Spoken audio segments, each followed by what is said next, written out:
सत्संग से हटकर जो आज चुनाव परिणाम आए हैं उसके विषय में हमें कुछ कहना है। चूँकि मन में जो चल रहा हो उसको बोल देना चाहिए, फिर अपने विषय में हम प्रवेश करें। कहना ये है कि बहुत वर्षों बाद हिंदू समाज को एक ऐसा नेता प्राप्त हुआ जिसने सनातन धर्म का सम्मान किया, राम जी का सम्मान किया, अयोध्या का सम्मान किया, भारत माता का सम्मान किया और पिछले 10 वर्ष में भारत की हर प्रकार से उन्नति की। आर्थिक उन्नति भी देश की, सामाजिक उन्नति भी की, आध्यात्मिक उन्नति भी की और बड़े और कड़े फैसले लिए। जो नासूर की तरह भारत माता को खा रहे थे, ऐसे 370 धारा को हटाने का कड़ा फैसला लिया। ट्रिपल तलाक, बहुविवाह, उनको निरस्त किया और 500 वर्ष से जो हिंदू समाज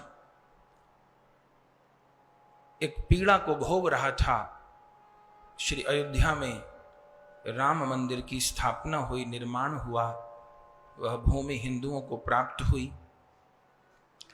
10 वर्ष खूब काम किए, ये आप हम सब जानते हैं। 70-75 बरस की उम्र में भी 18 घंटे मेहनत की, 1 रुपया थोड़ा सा भी स्वार्थ न चाहते हुए केवल भारत और भारतीयों की सेवा की। लेकिन आज चुनाव परिणामों से मन बहुत निराश हुआ। इस बार तो हिंदू समाज को मोदी जी को निहाल कर देना चाहिए था। इस बार तो वो एक भी दिन कहीं प्रचार करने न जाते, एक भी रैली न करते, एक से भी वोट न मांगते, तो भी हिंदू समाज को निहाल कर देना चाहिए था। हिंदुस्तान में 100 करोड़, 125 करोड़ जितने हिंदू हैं, उन सबको घरों से निकल करके वोट देना चाहिए था। लेकिन ठीक उल्टा हो गया। मोदी जी का जो दल है वो स्पष्ट रूप में बहुमत को भी नहीं छुपाया और सरकार तो जैसे तैसे बन जाएगी, लेकिन अगर ये किसी की हार है या अभाव है तो ये मोदी जी जैसे नेता की हार नहीं है, ये सारे हिंदू समाज की हार है। हिंदू समाज को शर्म से मुंह छिपाने की जरूरत है, डूब मरने जैसी बात है। हम लोग छत्रपति शिवाजी के समय में एक नहीं हो पाए।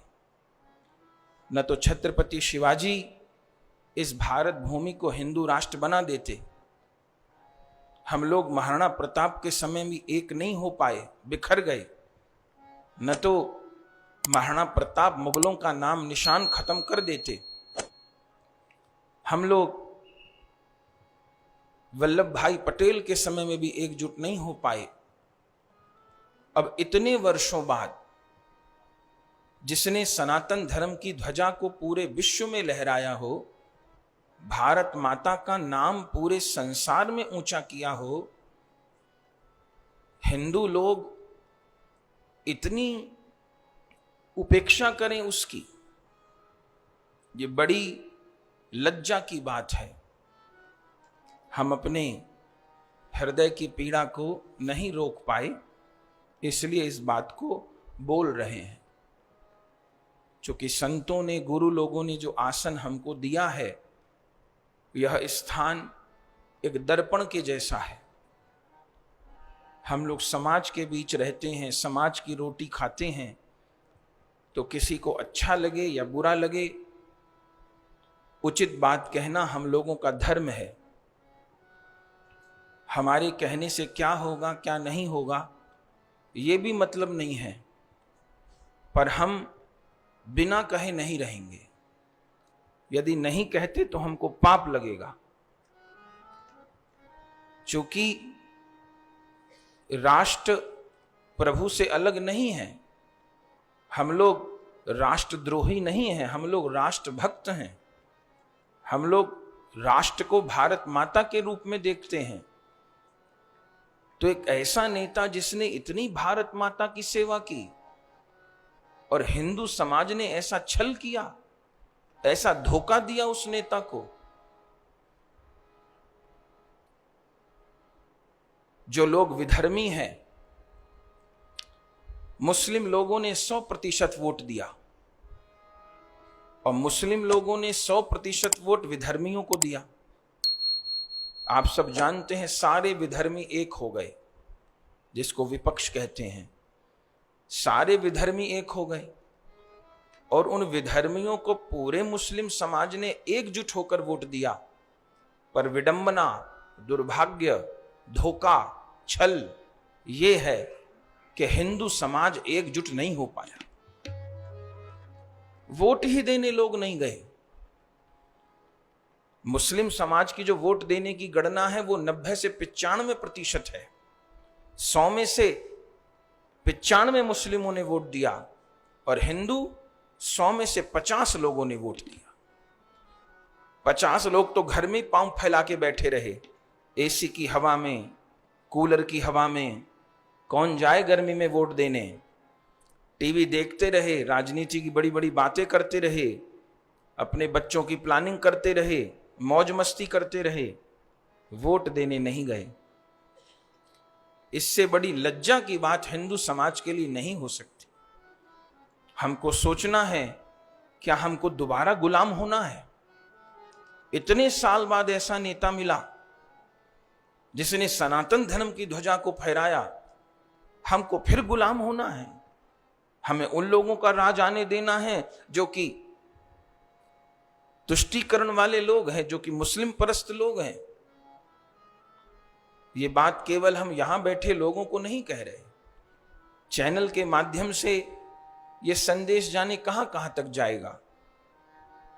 यूट्यूब पर प्रसारण होता है, हजारों लाखों लोगों तक बात जाती है। ये कितना बड़ा छल है। मोदी जी की तो आयु पूर्णता को प्राप्त है, उनको जिंदगी में कुछ अब प्राप्त नहीं करना, सब कुछ प्राप्त कर लिया। वो तो राजनीति से संन्यास लेके भी बैठ सकते हैं आगे आने वाले समय में। लेकिन हिंदू समाज का क्या होगा? यदि ऐसे व्यक्ति का हम साथ नहीं दे सके तो किसका साथ देंगे? राम मंदिर बनाने का ये फल दिया। जिस नेता ने 1992 में राम भक्तों पर गोली नहीं चलाई और राम जन्मभूमि पर जो विवादित ढांचा था उसको गिर जाने दिया, हिंदुओं ने उस कल्याण सिंह नेता को सजा दी कि वो अपनी गद्दी से हट गए। और आज मोदी जी को राम मंदिर बनाने की सजा दी कि वो उनका दल पूर्ण बहुमत भी नहीं प्राप्त कर सका। उन्होंने 400 पार का नारा दिया था, वो उचित था, उनको आशा थी हिंदू समाज से। लेकिन हिंदू समाज इतना बड़ा छल करेगा, धोखा करेगा, ये बड़ी लज्जा की बात थी। 50% हिंदुओं का वोट पड़ा, 55%, अधिक से अधिक 60%। 100 में से 40 लोग तो निकले ही नहीं, वो पंखे की हवा में बैठे रहे, अपने बच्चों की जिंदगी की प्लानिंग बनाते रहे, आराम करते रहे, राजनीति पर बड़ी बड़े गाल बजाते रहे, बात करते, निकले नहीं। भैया राम जी वोट देने नहीं आएंगे। वोट देने तो भक्तों को जाना पड़ेगा, समाज को जाना पड़ेगा। राम जी वोट देने नहीं जाएंगे। लेकिन कितनी विडंबना है। प्रधानमंत्री तो अब भी बन जाएंगे वो, लेकिन इसका दुष्परिणाम क्या होगा? इसका दुष्परिणाम अब यह होगा, पिछले 10 साल में जिस प्रकार खुलकर वे निडर होकर के जो फैसले ले रहे थे, अब नहीं ले पाएंगे। अब तीसरी बार की सरकार में सबको आशा थी कि जनसंख्या नियंत्रण कानून बन जाएगा। जनसंख्या नियंत्रण कानून नहीं बना तो आगे आने वाले 20-25 साल में भारत तबाही के रास्ते पर चला जाएगा, जिस कदर विधर्मियों की जनसंख्या बढ़ रही है। उत्तर प्रदेश में जहां जहां हिंदूवादी लोग नहीं जीत सके, क्यों? वहां वहां नहीं जीत पाए जहां जहां मुस्लिम बहुल क्षेत्र थे। विधर्मियों ने डटकर वोट दिया, हिंदू घर से ही नहीं निकला, तो क्या होगा? 30%, 40% मुस्लिम थे, 60% हिंदू थे। कहीं 60 में से 30% तो निकले ही नहीं वोट देने, आधे तो निकले ही नहीं वोट देने, और जो 40% इन्होंने पूरा वोट दिया, तो क्या होगा? अब वो खुलकर काम नहीं कर पाएंगे। जो आशा थी जनसंख्या विरोधी नियंत्रण कानून बनेगा, उसको बनने में कठिनाई होगी, चूंकि अब उतनी ताकत नहीं रहेगी। जो कृष्ण जन्मभूमि की आशा लगाए थे, वो कठिन हो गया काम, क्योंकि अब पूर्ण बहुमत नहीं रहा। और भी जो अध्यात्म कल्याण के, राष्ट्र कल्याण के कार्य थे, उनमें कठिनाई होगी।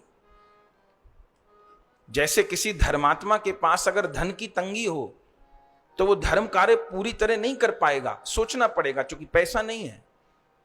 ऐसे ही किसी राजनेता के पास में यदि सामाजिक बल नहीं है तो उसको सोचना पड़ेगा, दाएं बाएं देखना पड़ेगा दूसरे के मुंह की तरफ।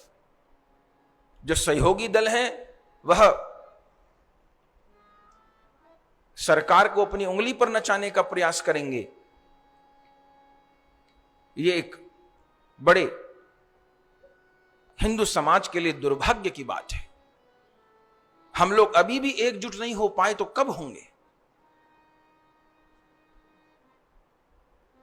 जिसको अपने राष्ट्र से प्रेम नहीं है, वो मनुष्य कहलाने का अधिकारी नहीं है। हमारे यहां राष्ट्र को और भगवान को दो नहीं माना गया। अयोध्या, वृंदावन, गंगा, यमुना, ऋषिकेश, हरिद्वार कहीं इंग्लैंड और जापान में नहीं है। अयोध्या, वृंदावन, ऋषिकेश, हरिद्वार, बद्री, केदार सब भारत माता में ही है। और ये भारत माता ही सुरक्षित नहीं रही तो कहां धाम रहेंगे, कहां तीर्थ रहेंगे? घटते घटते घटते घटते हिंदू किस कगार पर आ गया है, और फिर भी हमको चेतना नहीं आ रही। हम अपने बच्चों को संस्कार नहीं दे पा रहे। हम स्वयं कितने आलसी हो गए। सोचना होगा, सोचना होगा। यह बहुत बड़ी हानि की बात है, लज्जा की बात है हिंदू समाज के लिए। अभी भी हम लोग समझ जाएं, जहां तक यह संदेश जा रहा है, और अगर बहक गए, अपने व्यक्तिगत स्वार्थों की पूर्ति में ही रह गए, तो आगे केवल रोना पड़ेगा। विधर्मी तो मुंह फाड़े खड़े हैं निगल जाने के लिए। राम भक्तों पर गोली चलाने वाले लोगों की ज्यादा सीट आई, जिन्होंने 30,000 राम भक्तों पर गोली मारी।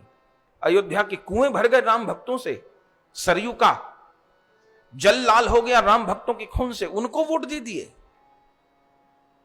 राम भक्तों को वंचित कर दिया। कैसी विडंबना, कितनी लज्जा की बात है। समझना होगा, सचेत होना होगा। भगवान के दरबार में क्षमा नहीं मिलेगी हम लोगों को यदि ऐसा हमने काम किया तो। अभी बात खत्म नहीं हुई है, आगे फिर कभी अवसर आएगा। प्रांतीय चुनाव होते हैं, फिर समझना होगा, अपनी संतान को संस्कार देना होगा, खुद जागृत होना होगा, राष्ट्र के प्रति अपने कर्तव्य को जानना होगा, समझना होगा। यदि इस प्रकार आचरण रहा तो वास्तव में अपने पतन का कारण हिंदू खुद है, कोई दूसरा नहीं है। किसी के ऊपर दोष देते रहिए, अपने पतन का, अपने दुर्भाग्य का कारण हिंदू खुद है। पहले भी खुद था और आज भी खुद है। शिवाजी का साथ नहीं दिया, महाराणा प्रताप का साथ नहीं दिया, पृथ्वीराज का साथ नहीं दिया, और आज हम लोग शायद मोदी जी का साथ नहीं दे पा रहे, जिन्होंने इतनी भारत माता की सेवा की। तो चिंतन की जरूरत है हमको, आपको, सबको। जहां तक यह संदेश जाए, हम लोग भारत माता की संतान हैं। भारत माता की हम लोग संतान हैं। भारत माता के प्रति हमारा दायित्व है, कर्तव्य है। समझना होगा, जानना होगा। मन को पीड़ा थी, इसलिए ये बात हम सब ने कही। हम एक हो जाएं, सारी समस्याओं का समाधान, हमारी सामाजिक समस्याएं, हमारी आर्थिक समस्याएं, हमारी आध्यात्मिक समस्याएं, हमारी राष्ट्रीय समस्याएं, इन सब का समाधान हमारी एकजुटता में है। हमारी सबसे पहली यह पहचान है कि हम हिंदू हैं। हम ब्राह्मण, क्षत्रिय, वैश्य, शूद्र जो कुछ हैं वो बाद में हैं। हम पहले हिंदू हैं। हम सनातनी हैं पहले। हम जाति में बट गए, दूसरे लोग नहीं बटे, हिंदू लोग बिरादरी में बट गए। या तो वोट देने नहीं गए या बिरादरियों में बट गए, फिर से बहक गए। कितने दिन बाद हिंदू जागा था, फिर सोने की तैयारी कर रहा है। क्या होगा? सोते सोते हमारी कोई गर्दन काट के चला जाएगा। सावधान, सावधान, सावधान।